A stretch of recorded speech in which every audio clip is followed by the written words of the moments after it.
begin today with an issue in so many neighborhoods among people struggling, living on the streets, and those working to help and feed them. This week in Fort Lauderdale, those Good Samaritans ran afoul of a new city ordinance, or set of ordinances, that ban outdoor feeding, and our cameras and Bob Norman were there for the results. It shouldn't be a crime. It shouldn't be illegal to feed the homeless.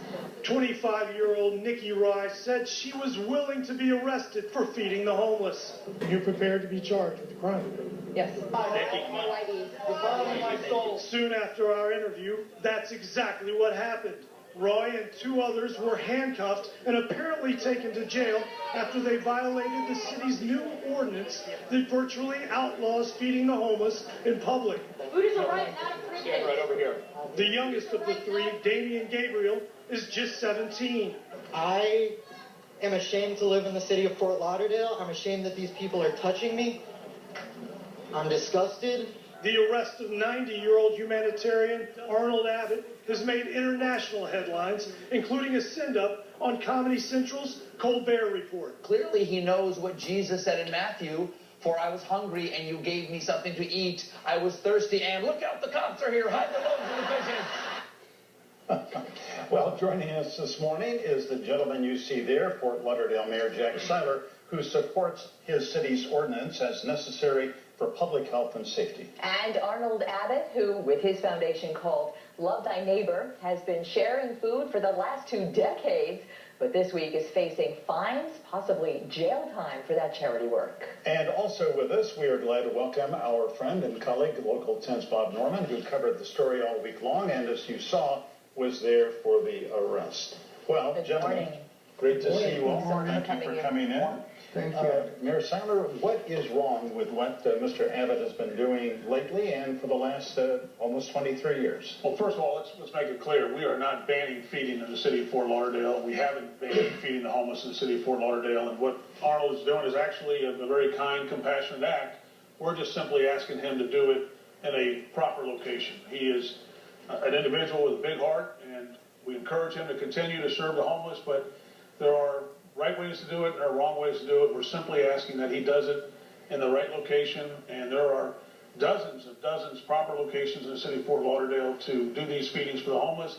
And in addition, there are dozens of feeders on a regular basis that do it in compliance and don't make the press. So I commend Arnold for what he's doing. I think he's, like I said, a very kind, compassionate individual. We just ask that he does it in such a way that we can all do it better for the city of Fort Lauderdale. Mr. Abbott, what are you doing that is not in compliance? Do you have a dispute with that? Well, my dispute is primarily with the mayor of Fort Lauderdale, because these dozens and dozens of locations I am not aware of. I don't know where they exist, because we have tried many, many times to find indoor locations to feed the homeless, and they have not been available to us. So if you can find locations like that, I am not married to Stranahan Park. I am very happy to go elsewhere. This afternoon I've been offered a driveway and a parking lot at a beautiful small African American church, which I plan to take advantage of. But I would be delighted if you could give me those locations to places who are willing to take us in. Now that's wonderful news, because that's exactly what we were saying. The ordinance that we passed actually expanded the number of locations where you can feed the homeless. Every house of worship in the city of Fort Lauderdale is now on limits, if you will. This ordinance was done with the assistance of faith-based groups, the houses of worship. We're working with some 70 churches, some 20-plus organizations.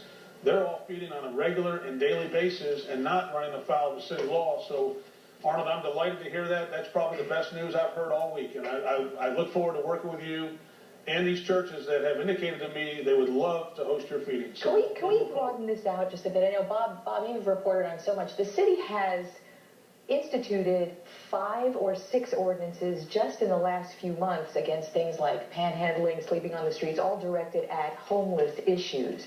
Why now? What is that in response to? Well, as you know, I'm mayor of Fort Lauderdale, and I'm mayor of everybody in Fort Lauderdale, and that includes the families, the businesses, the residents, the visitors, the tourists, and the homeless. And as mayor, I have to balance the interests of everybody. And so we've been trying to balance the interest of working with the homeless. We have done more at the city of Fort Lauderdale than any other city in Broward as a comprehensive approach to the homeless. I have an editorial this morning in the Sun Sentinel laying it out.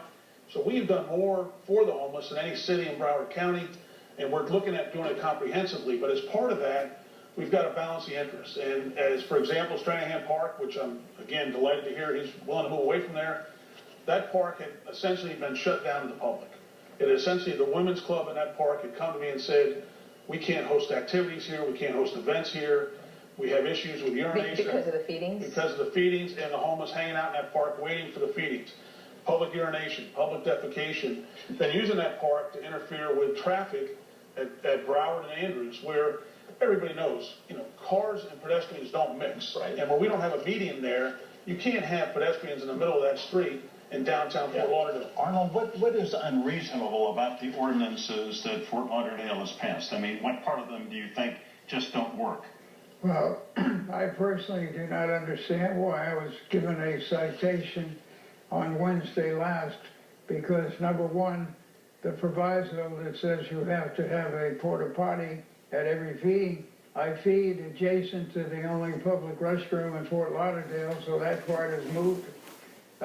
Also, as far as sanitation, I teach sanitation to homeless individuals. We have the Love Thy Neighbor Culinary Skills Training Program. They are well versed in sanitation. We spend 9 weeks teaching sanitation. Every single part of serving food in a sanitary manner is done by Love Thy Neighbor. You have a rule that says you have to have a bucket of hot soapy water. We utilize hot soapy water before every feeding. We use a single-use paper towel, discard it, and then put on gloves. So everything done sanitarily is done by Love Thy Neighbor.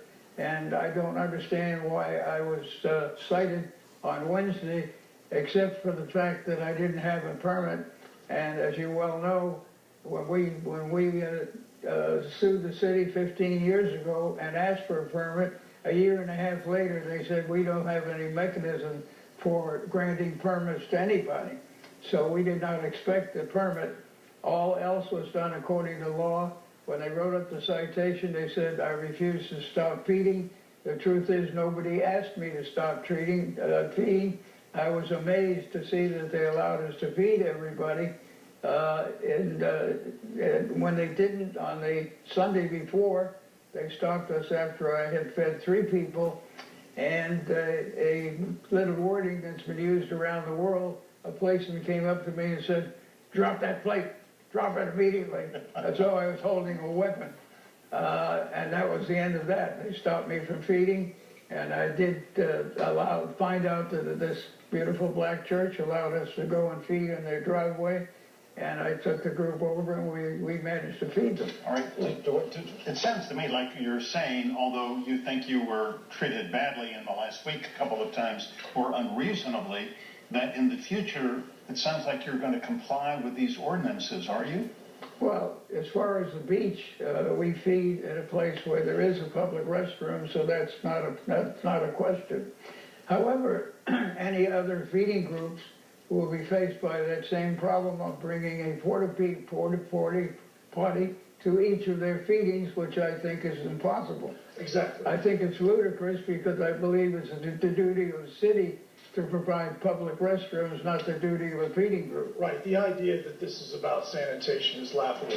If the city really cared about sanitation for the homeless, they would provide the restrooms and they would provide the rinsing stations. Why doesn't the city provide public facilities for the homeless, Mayor? There are public facilities for the homeless at City Hall. There are public facilities around. The specific issue with public urination and public defecation, it's why we're saying arrangements need to be made. When you're dealing with quality of life issues, again, this is not my choice to go after Mr. Abbott. It's not my choice to go after any.